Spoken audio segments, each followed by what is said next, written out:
Have you ever had someone call you nothing?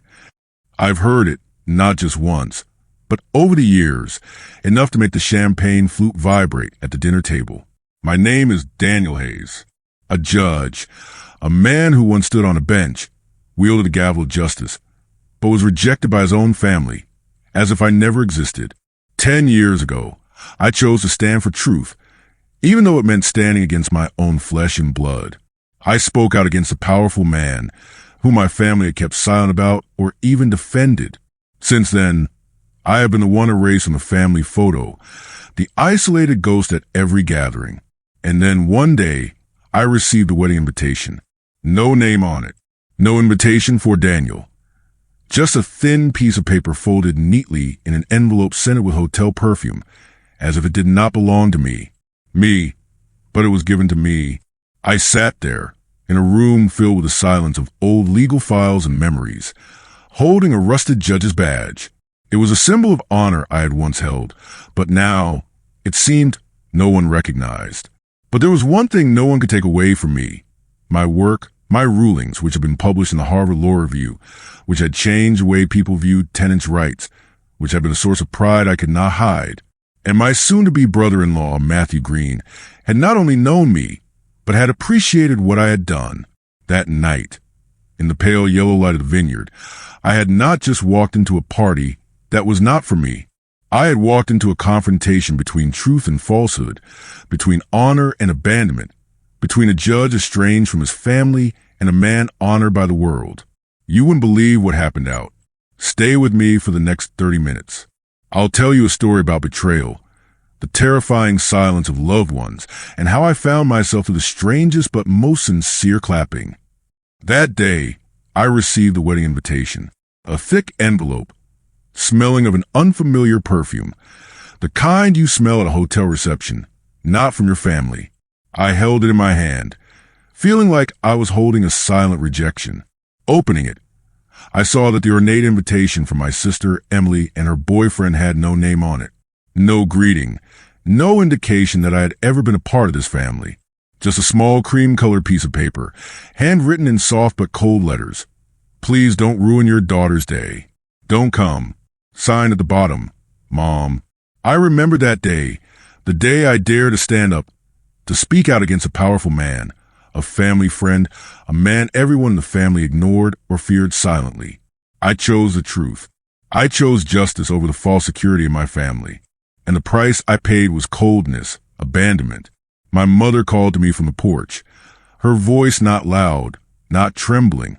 We do not bring shame to the court, Daniel. With that, she slammed the door. Those were the last words she said to me.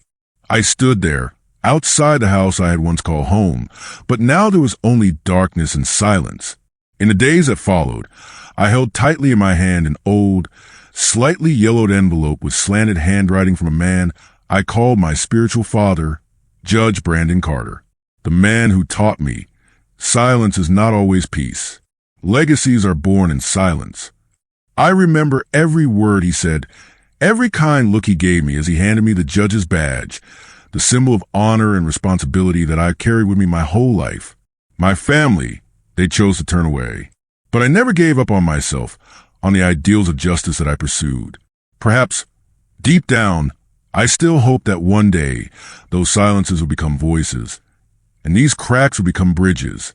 But at this moment, I was left alone, a man standing between isolation and torment, between faith and deep loneliness. That was how my family chose to erase me from their lives. No need to scream, no need to argue. They simply kept quiet. And in that silence, I understood that sometimes denial hurts more than any harsh words. I knew I wasn't invited. No one had sent me an official invitation. No name on the card, just a silent absence. But I decided to go. I'm not a party person. But this time I had to be there. Not because of the invitation, but because of the truth. When I entered that space, everything was colder than I thought. The dim yellow light shone through the thin curtains. The light flickered on the long tables covered with pure white tablecloths. Each chair had a small card, except my name wasn't on it. Eyes glanced at me over my shoulder. Whispers lingered and gradually died down as I walked past. I clearly felt the coldness, the surprise mixed with scrutiny. Someone whispered, "Who is he?" Someone just frowned slightly, unable to hide their surprise. Amidst those whispers, I saw Matthew, the man who would be my sister's husband. His gaze was not averted, but direct, respectful, and curious. I didn't say much to Matthew, just looked at him, and he looked back at me. After a few minutes, he stood up, his voice low but clear as he began his speech. There was a legal decision that changed my view of justice and rights. He said, a tenancy decision that was published in the Harvard Law Review. The author was a judge named Daniel Hayes. The room was dead silent. Emily was as stiff as ice. I saw her lips tighten, her fingers tighten on the glass at the table. I didn't answer the insult she was about to say. She stood abruptly, the chair scraping against the wooden floor like a shock. "He's nothing," she shouted, her voice cracking between anger and despair. "He's nobody." I just smiled slightly, raised my glass to touch Matthew's eyes, and said, "Even if it was no one, I was still published in the Harvard Law Review." The whispers began to ring out. Quiet but respectful discussion spread throughout the room. Emily left, leaving behind a heavy silence like a storm was brewing. I didn't shout, didn't need loud words to assert myself. My truth and achievements were the most powerful weapons. And in that moment, I knew I had won. Have you ever felt like you were on the sidelines of life? I have. But sometimes, standing on the sidelines is the best way to see the truth clearly, to awaken justice from the coldest darkness. I knew I would not be safe after that party. Soon, the news stories began to appear. Not praise, but subtle, insidious attacks, sensational headlines, baseless rumors, mocking memes created just to smear my name. Every website had Judge Hayes, hero or imposter? Hayes' family cuts ties with controversial judge, or Daniel Hayes' uncoverable scandals. It was a storm of public opinion like I had never experienced. Exaggerated rumors, old stories, long-dismissed accusations were suddenly revived, reviving a relentless war. But I was not angry. I did not rush into noisy arguments, did not let myself be drawn into their dirty games. I called Maya, my communications consultant, the person behind the scenes who helped me stand firm when my name was attacked. We outlined a clear plan. Fight back not with angry words, but with truth, with evidence, with honor. Maya helped me collect all the letters of recognition, awards, letters from the Judicial Ethics Commission, which had cleared me of baseless accusations. We gathered testimonials from colleagues, from people I had helped, from young students, from people who had been wrongly convicted and whom I had brought to justice. Day by day, quality articles and sincere responses spread. Gradually, the wave of criticism turned to surprise, then to admiration. Those who had doubted began to change their views. Some who had opposed me now sent messages of thanks. People outside the family, colleagues, former students, they become an unexpected source of strength. A person who was wrongly convicted in a case I tried once wrote, "He sentenced me, but he was also the first person to say I had value before I even realized it." That made me sit still and think for a long time. A colleague came to my office, asking me to write a rebuttal for a major law journal. I shook my head. "No need," I said. "It's all taken care of." For me, calmness and truth are always the most powerful weapons. Under the steady sound of rain falling outside the window, I felt the city sympathize with me, being cleansed and tested at the same time. The battle on the front lines of social media and the press is not only a battle against people in the family, but also a battle to protect oneself, to protect honor and truth. And I know I am not alone. Perhaps, in your darkest moments, you will know who is truly on your side. And the truth, no matter how forbidden or denied, will always find a way to rise to the light. The day of the wedding had arrived. The air was crisp but also tense. Everything had been meticulously planned down to the smallest detail. The chairs were arranged in a circle, like petals closing around a central point. But I knew that my chair was halfway there, nameless, as if I existed among them without quite belonging. As I entered, I felt the wary glances, the probing eyes, the passing silences. My presence among the family was no longer an event, but an unanswered question. Then Matthew, the man who would be my brother-in-law, stood up, His voice was soft, sure, and the room fell silent.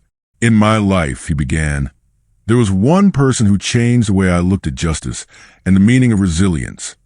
He spoke of my tendency ruling, of sleepless nights, of silent battles to protect the vulnerable. Daniel Hayes is not just a judge, Matthew said, but an inspiration to those who believe that justice must be fought with both heart and mind. The silence was deafening, and his words echoed in everyone's hearts, including Emily's. I saw her turn to look at me. Her eyes were confused, worried, and a little shaken. It was the only time she looked directly at me during the ceremony. No apology, no gesture of reconciliation. But a small white envelope was unexpectedly placed in my hand, not from Matthew or Mom, but from Emily herself. The envelope was a silent letter, full of hidden meaning, containing an admission she had never spoken aloud. I took it, feeling the weight of what had not been said. It wasn't an apology, nor was it a plea for reconciliation, but it was the first sign that the wall between me and my family was beginning to crack. In the circle of those I knew, I no longer felt like a ghost to be erased. I stood there, a person, a judge, a brother, acknowledged, though still far from complete. There are things that don't need words to be understood. Sometimes, silence can also be a way to open a door. And I know my journey isn't over. But today, a new chapter has begun. Have you ever felt rejected, only to be acknowledged in ways you didn't expect? I have, and I believe that recognition, no matter how small or silent, is enough to make a big difference. After all that I had been through, I returned to my daily life. But this time, my heart was lighter. I understood that my worth was not determined by those who abandoned or denied me. I no longer sought recognition in the eyes of my family, but found it in what I had done, what I represented. One day, I took out my old judge badge, a symbol of honor, responsibility, and justice, and put it back on my chest. That feeling was not bragging, but a return to myself, to the person I had never given up. Then there was a special encounter, a young female lawyer, whom I had helped in an important case. My decision had kept her on the path of legality. She looked at me with eyes full of gratitude and determination. She was the next generation, the hope, the testament to the power of justice and perseverance. I stood on the podium at a legal conference, in front of hundreds of colleagues, students, and people who love justice. A calm smile appeared on my lips. My strong eyes no longer had any sign of the pain of the past. In that moment, I knew I had won not because of words or applause, but because of my own truth and dignity. Your family can abandon you, can turn their backs on you, but you can always choose your own truth and dignity. And I did. In the end, I held on to the old family photo, imperfect, full of scratches and gaps. But now, that photo has been rewritten in my heart. Not the way they wanted, but the way I chose. If you ever feel abandoned, denied, remember that you are not alone. The path back to the light is never easy, but it is always possible. Believe in yourself and never let anyone else determine your worth.